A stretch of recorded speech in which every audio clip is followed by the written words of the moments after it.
Hello बच्चों, आज फिर एक टॉपिक लेके आए हैं आपके लिए। इंटीग्रेशन का छोटा सा टॉपिक है, जरा देखा जाए उसे, इंटरेस्ट आएगा आपको।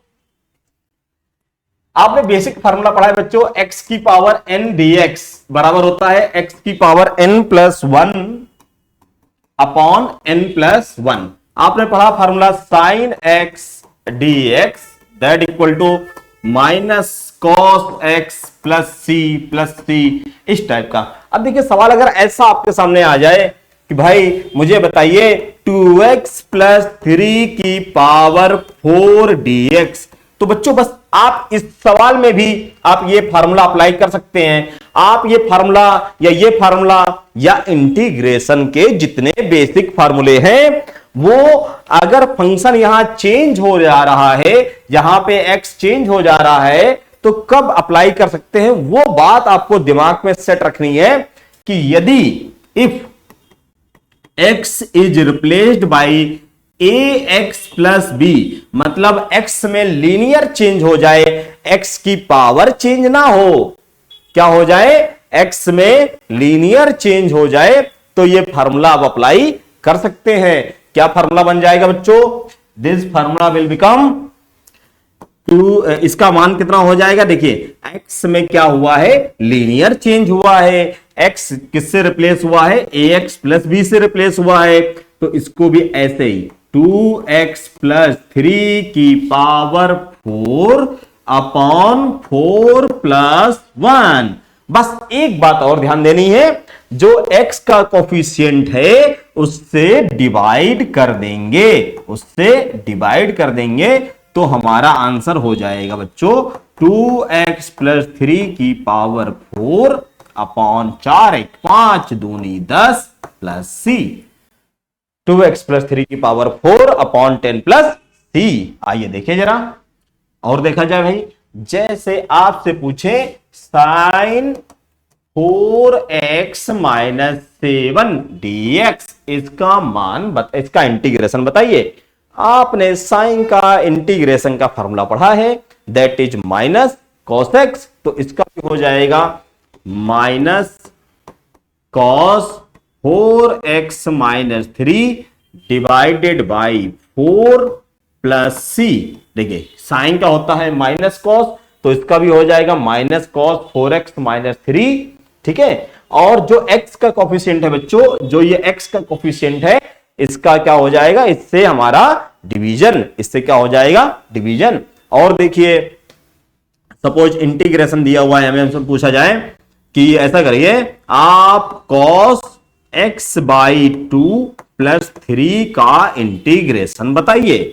हम कहेंगे ठीक है साहब, cos का इंटीग्रेशन होता है साइन, तो इसका भी हो जाएगा साइन x बाई 2 प्लस 3। अच्छा बच्चों x का कोफिशिएंट कितना है, यहां पे 1/2 है, तो 1/2 से हम क्या कर देंगे, डिवाइड कर देंगे, प्लस सी, सिंपल सा हमारे पास में आंसर आ जाएगा। अच्छा भाई और देखिए,